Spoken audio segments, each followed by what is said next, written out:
انوکھی سوتن، ایک دل گزار داستان۔ نوجوان بچیوں اور ماؤں کے سیکھنے کو اس کلپ میں بہت کچھ ہے۔ مجھے طویل عرصہ قبل آسٹریلیا میں کسی پاکستانی کے گھر جانے کا اتفاق ہوا۔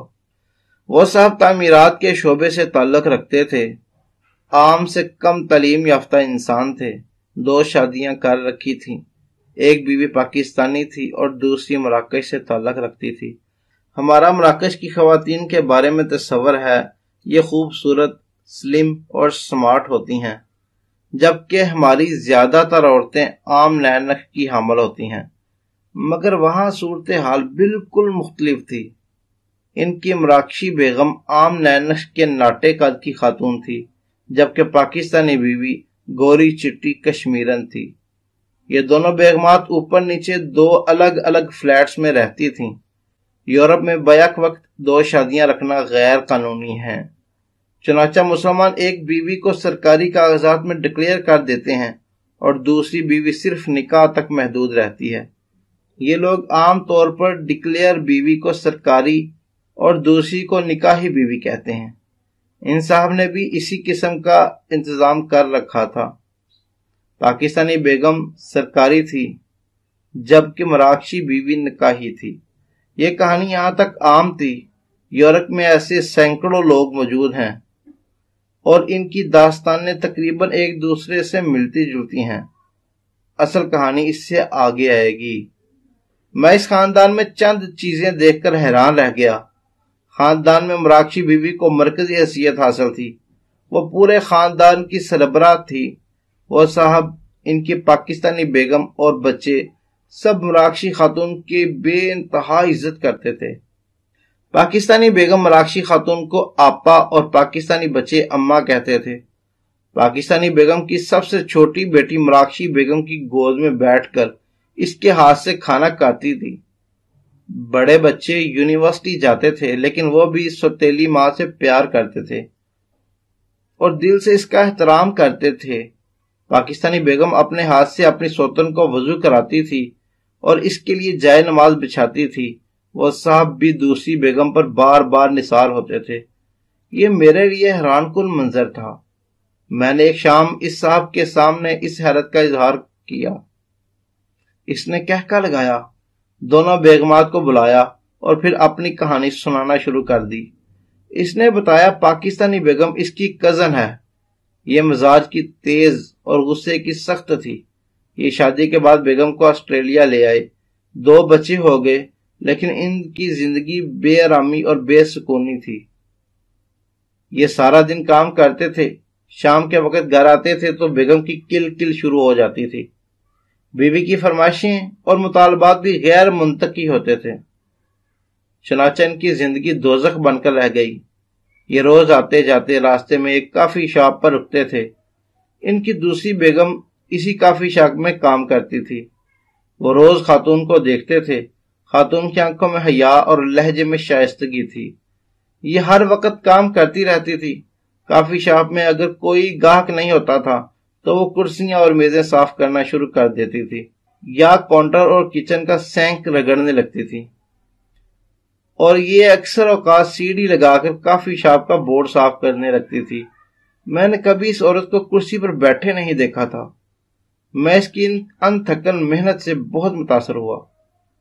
میں یہ دیکھ کر بھی حیران رہ گیا۔ اس خاتون نے 3 سال قبل یہ نوکری شروع کی اور یہ آخر تک اس کافی شاپ کے ساتھ چپکی رہی۔ اس دوران درجنوں ملازمین آئے اور چلے گئے۔ کافی شاپ کے 2 مالکان بھی بدل گئے، لیکن خاتون نے نوکری تبدیل نہیں کی۔ یہ معمولی معاوضے پر 5 لوگوں کا کام اکیلی کرتی تھی۔ صاحب کو آہستہ آہستہ خاتون میں دلچسپی پیدا ہو گئی۔ خاتون بھی ان میں دلچسپی لینے لگی۔ یہ سلسلہ چلتا رہا، یہاں تک کہ دونوں نے شادی کا فیصلہ کر لیا۔ خاتون نے شادی سے قبل 2 عجیب و غریب شرطیں رکھ دیں۔ اس کی پہلی شرط یہ تھی، میں تمہاری پہلی بیگم اور بچوں کے ساتھ رہوں گی، میں ملازمت نہیں کروں گی، میں گھر سنبھالوں گی۔ وہ صاحب ڈرتے ڈرتے دونوں شرطیں مان گئے۔ نکاح ہوا اور وہ صاحب دوسری بیوی کو لے کر گھر آ گئے۔ پہلی بیوی نے آسمان سر پر اٹھا لیا۔ لیکن یہ صرف ایک دن واویلا تھا۔ خاتون نے اگلے دن پہلی بیگم کو 50% اپنے ہاتھ میں لے لیا اور یہ دونوں ہفتے میں بہنیں بن گئیں۔ وقت گزرتا چلا گیا۔ مراکشی بیگم سلیقہ مند تھی، محنتی تھی، محبت سے لبالب بڑھی ہوئی تھی، انتھکن تھی، وسیع دل کی مالک تھی اور یہ بے لوث تھی۔ چنانچہ اس نے خدمت، محبت اور سادگی سے پورے گھرانے کا دل موہ لیا۔ یہ پورے خاندان کا مرکز بن گئی۔ وہ صاحب ان کے بچے اور ان کی دونوں بیگمات بہت خوش تھے۔ صاحب خانہ کے دوسری شادی کے بعد انتہا ترقی بھی کی۔ یوں وہ ہر لحاظ سے شاندار، مسرور اور دلچسپ خاندان تھا۔ میں نے کہانی کے آخر میں مراکشی بیگم سے پوچھا، آپ نے کیا جادو کیا؟ یہ انہونی ہوئی کیسے؟ خاتون نے بتایا، مراکش میں بزرگ خواتین اپنی پوتیوں اور نواسیوں کو دعا دیتی ہیں، جا اللہ تعالیٰ تمہیں فرشتہ دے۔ اس کا مطلب ہوتا ہے تمہاری شادی کسی فرشتہ صفت انسان سے ہو۔ میری دادی بھی مجھے یہ دعا دیا کرتی تھی۔ میں نے ایک دن اپنی دادی سے پوچھا، اماں مجھے فرشتہ ملے گا کیسے؟ تو میری دادی نے جواب دیا، تمہاری شادی جس سے بھی ہو تم اس کے گھر کو جنت بنا دینا۔ وہ شخص شیطان بھی ہوا تو وہ فرشتہ بن جائے گا۔ میری دادی نے بتایا، فرشتے جنت اور شیطان دوزخ میں رہتے ہیں، اور دنیا کے جو عورتیں اپنے گھروں کو دوزخ بنا دیتی ہیں ان کے گھروں میں فرشتے نہیں آتے۔ میں نے دادی کی بات پلے باندھ لی۔ میں نے اس گھر کو جنت بنا دیا۔ چنانچہ اس گھر کے سب لوگ فرشتہ بن گئے۔ میری سوتن بھی فرشتہ ہو گئی۔ آپ اب دوسری کہانی بھی ملاحظہ کیجئے۔ میں لاہور کے ایک صاحب کو جانتا ہوں۔ یہ بدصورتی میں مجھ سے بھی چند ہاتھ آگے ہیں۔ کالا رنگ، منہ پر چیچک کے داغ، چھوٹا سا قد اور کمر پر کوب، یہ چاروں طرف سے بدصورت ہیں۔ یہ امیر بھی نہیں ہیں، بامشکل گزارا ہوتا ہے، تعلیم بھی زیادہ نہیں ہے، لیکن ان کی بیگموں نے انتہا خوبصورت، نفیس اور اعلیٰ تعلیم یافتہ ہیں۔ یہ میڈیکل ڈاکٹر ہیں۔ یہ اپنے خاوند سے بے انتہا محبت کرتی ہیں۔